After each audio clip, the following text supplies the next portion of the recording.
Primeira e Segunda Samuel. Os livros de Primeira e Segunda Samuel retratam a história interligada de três personagens principais, que é o profeta Samuel e os reis Saul e Davi.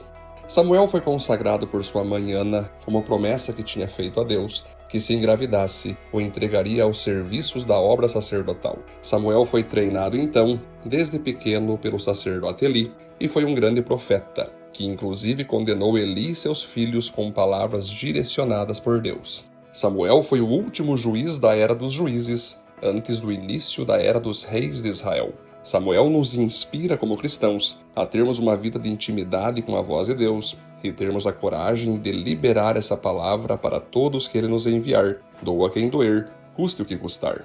Samuel ungiu Saul como primeiro rei de Israel, que tinha uma boa aparência, era alto e forte, semelhante aos reis de outros povos, que por um bom tempo obedeceu a Deus, alcançou grandes vitórias, porém não obedeceu a um chamado de Samuel, que era esperar 7 dias para sua chegada e oferecerem juntos um sacrifício a Deus antes de lutarem contra os filisteus. Saul não aguentou esperar, foi apressado, precipitado e inconsequente, e ofereceu o sacrifício ele mesmo. Samuel chegou logo depois e o condenou por sua atitude, dizendo a clássica frase que Deus prefere obediência do que sacrifício. Tal atitude de Saul custou seu reinado, que mais tarde foi passado para Davi, após Saul ser morto em batalha. Saul é o retrato do crente orgulhoso e vaidoso, que só obedece a Deus e seus líderes que ele envia quando acha conveniente, quando concorda ou quando faz sentido.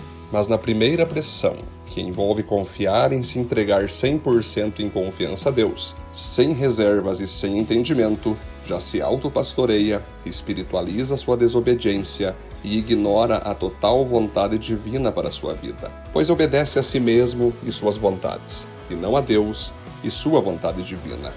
Mais tarde, Deus manda Samuel ungir a Davi, filho de Jessé, como novo rei de Israel, sendo ele o filho mais novo, mais improvável e jamais recomendado por ninguém.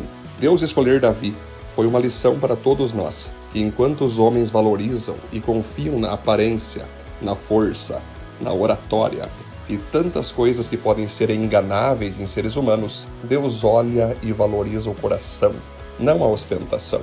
Olha e valoriza a essência e não a aparência. Davi mostrou que estava ungido por Deus em vários momentos, como por exemplo, no famoso episódio que ele derrubou o gigante Golias com apenas uma pedra e o matou cortando a sua cabeça. Mostrou ser alguém paciente e confiante em Deus quando teve a chance de matar Saul, mas não fez, deixando claro a famosa expressão, ai daquele que tocar em um ungido do Senhor. Davi sabia que o mesmo Deus que unge e levanta será aquele que derrubará da posição quem não está vivendo de acordo com sua vontade. E também mostrou saber esperar em Deus o momento que sua hora de reinar chegaria.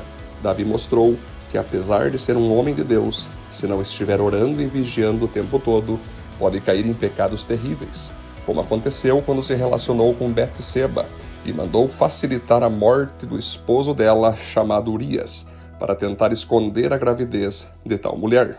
Mostrou que é possível se arrepender e se quebrantar após o confronto do profeta Natã por seu adultério, e também mostrou ser humilde quando as consequências vieram sobre ele por ter cometido tal loucura contra Deus. Davi era considerado um homem segundo o coração de Deus, não porque era perfeito, mas porque tinha um coração puro e quando errava, buscava se arrepender e se quebrantar perante o seu Deus, recomeçando novamente sua vida de onde havia errado e enfrentando as consequências por suas escolhas. Davi alcançou muitas vitórias, conquistas, alegrias como rei e homem de Deus, mas também enfrentou muitas perseguições, rebeliões, desestrutura familiar e todo tipo de aflições. Ora por consequências por seus atos carnais, ora por provações de Deus buscando melhorar o seu caráter.